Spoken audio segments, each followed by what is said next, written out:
അറബിക്കടലിൽ 3 യുദ്ധക്കപ്പലുകൾ വിന്യസിച്ച ഇന്ത്യൻ നാവികസേന.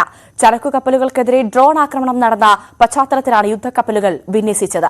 ആക്രമണം നടന്ന ചെംപ്ലൂട്ടോ കപ്പലിൽ ഫോറൻസിക് പരിശോധന നടക്കുകയാണ്.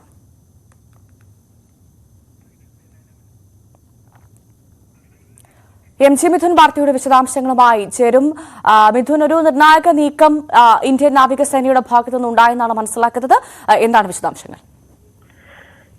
ഭവ്യ, അറബിക്കടലിലെ സമീപകാല ആക്രമണങ്ങൾ കണക്കിലെടുത്താണ് പ്രതിരോധ സാന്നിധ്യം വർദ്ധിപ്പിക്കുന്നതിനായാണ് ഇന്ത്യൻ നാവികസേന ഇത്തരത്തിലൊരു നീക്കം നടത്തിയിരിക്കുന്നത്. 3 യുദ്ധക്കപ്പലുകളാണ് ഇന്ത്യൻ നാവികസേന വിന്യസിച്ചിരിക്കുന്നത്. അതായത് ഗൈഡഡ് മിസൈൽ വേദ കപ്പലുകളായ INS Mormugao, INS Kochi, INS Kolkata എന്നിവയാണ് വിവിധ മേഖലകളിൽ വിന്യസിച്ചിട്ടുള്ളത്. ആക്രമണത്തിനിരയായ ചെംപ്ലൂട്ടോ ഇന്നലെ വൈകിട്ടോടുകൂടി മുംബൈ തീരത്ത് സുരക്ഷിതമായി നങ്കൂരമിട്ടു. അതിനുശേഷം അതിൽ നിന്നുള്ള ചരക്കുകൾ മാറ്റിയതിനു ശേഷം ബംഗളൂരുവിലേക്ക് തിരിക്കുകയും ചെയ്തു. ഇപ്പോൾ നിലവിൽ കപ്പൽ Indian navy explosive ordinance disposal team പരിശോധിച്ച് പ്രാഥമിക വിലയിരുത്തൽ നടത്തുകയാണ്. അതായത് മിസൈൽ ആക്രമണം ഉണ്ടായതാണോ എന്നുള്ള ഒരു ആശങ്കയുണ്ടായിരുന്നു. പക്ഷേ അതല്ല, ഡ്രോൺ ആക്രമണം നടന്നത് തന്നെയാണ് എന്ന് ഇന്ത്യൻ നേവി സ്ഥിരീകരിക്കുകയും ചെയ്തു. കൂടുതൽ കണ്ടെത്തലുകൾക്ക് വേണ്ടിയാണ് ഇപ്പോൾ ഈ ഒരു സംഘം ഫോറൻസിക് പരിശോധന നടത്തുന്നത്. ഉപയോഗിച്ച സ്ഫോടക വസ്തുവിന്റെ ഏതാണെന്ന് അറിയണം, അതടക്കമുള്ള കാര്യങ്ങൾ അറിയുന്നതിന് വേണ്ടിയാണ് ഇപ്പോൾ ഫോറൻസിക് പരിശോധന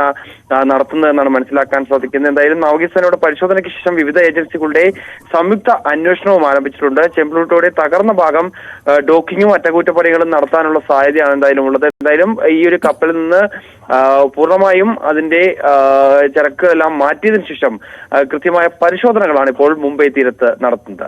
തീർച്ചയായും മിഥുൻ തുടരുക. മറ്റൊരു വാർത്തയുടെ വിവരങ്ങൾ കൂടി അറിയേണ്ടതുണ്ട്. മനുഷ്യക്കടത്ത് സംശയിച്ച ഫ്രാൻസിൽ തടഞ്ഞുവെച്ച ഇന്ത്യക്കാരുമായുള്ള വിമാനം എയർബസ് A340 വിമാനം ഇന്ത്യയിലെത്തി. യാത്രക്കാരിൽ 275 പേർ ഇന്ത്യക്കാരാണ്. ഉന്നത ഇടപെടലിനെ തുടർന്നാണ് വിമാനം വിട്ടയക്കാൻ ഫ്രാൻസ് തയ്യാറായത്. തീർത്തും ആശ്വാസകരമായ ഒരു വാർത്തയാണ്. മിഥുൻ വിവരങ്ങൾ നൽകും. മിഥുൻ, എന്തൊക്കെയാണ് വിശദാംശങ്ങൾ?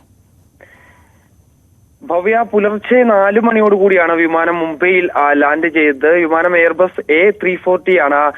കഴിഞ്ഞ വ്യാഴാഴ്ചയാണ് ഇന്ധനം നിറയ്ക്കുന്നതുമായി ബന്ധപ്പെട്ട് കിഴക്കൻ ഫ്രാൻസിലെ വാഡ്രി വിമാനത്താവളത്തിൽ ഇറക്കിയത്. പിന്നാലെയാണ് യാത്രക്കാർ മനുഷ്യക്കടത്തിന്റെ ഇരകളാണെന്ന രഹസ്യ വിവരത്തെ തുടർന്ന് ഫ്രഞ്ച് പോലീസ് ഇടപെടുകയും തുടർന്ന് ഈ ഒരു വിമാനം പിടിച്ചുവെക്കുകയും ചെയ്ത് കൂടെ ആരുമില്ലാത്ത പ്രായപൂർത്തിയാവാത്ത 11 പേർ ഉൾപ്പെടെ ഏകദേശം 303ഓളം ഇന്ത്യക്കാരാണ് വിമാനം വാഡ്രി വിമാനത്താവളത്തിൽ ഇറങ്ങുമ്പോൾ ഉണ്ടായിരുന്നത്. അതേസമയം അഭയം വേണമെന്ന് ആവശ്യപ്പെട്ട 25ഓളം യാത്രക്കാർ ഇപ്പോഴും ഫ്രാൻസിൽ തുടരുകയാണ് എന്നാണ് ഫ്രഞ്ച് അധികൃതർ വ്യക്തമാക്കിയിരിക്കുന്നത്. മറ്റ് 275ഓളം യാത്രക്കാരാണ് ഇന്ത്യയിലേക്ക് മടങ്ങിയ വിമാനത്തിലുണ്ടായിരുന്നത്. ഉന്നത ഇടപെടലിനെ തുടർന്ന് തന്നെയാണ് ഇത്തരത്തിലൊരു നീക്കം അല്ലെങ്കിൽ വിമാനം വിട്ടു നൽകാൻ ഫ്രഞ്ച് സർക്കാർ തീരുമാനിച്ചതെന്നാണ് മനസ്സിലാക്കാൻ സാധിക്കുന്നത്. അത്തരത്തിലുള്ള അന്വേഷണം ഇന്ത്യൻ ഏജൻസികളുടെ ഭാഗത്തുനിന്നും ഉണ്ടാകുമെന്നുള്ള കാര്യത്തിൽ സംശയമില്ല. എന്തായാലും വിമാനത്തിലെ പല യാത്രക്കാർക്കും തങ്ങളുടെ സ്വന്തം യാത്രയിലേക്ക് മടങ്ങാൻ താല്പര്യമില്ല എന്നും ഒപ്പം തന്നെ ഇതേ തുടർന്ന് മടക്കയാത്ര അനിശ്ചിതത്തിലാണെന്നുമുള്ള റിപ്പോർട്ടുകൾ നേരത്തെ പുറത്തു വരികയും ചെയ്തിരുന്നു. പിന്നാലെയാണ് വിമാനം മുംബൈയിലേക്ക് പുറപ്പെടുകയും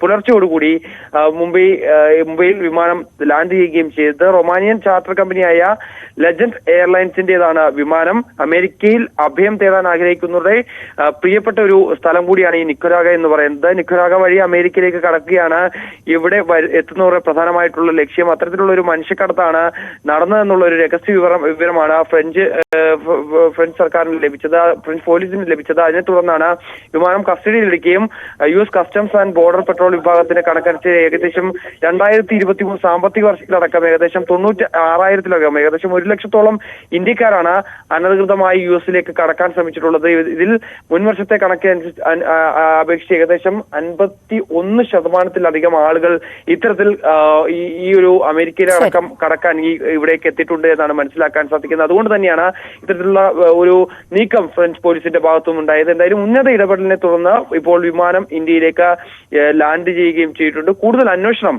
ഏതായാലും ഇന്ത്യൻ ഏജൻസികളുടെ ഭാഗത്തുനിന്നും ഉണ്ടാകും. തീർച്ചയായും ന്യൂസ് ഡെസ്കിൽ നിന്നും M.G. മിഥുനാണ് വിവരങ്ങൾ പങ്കുവച്ചത്.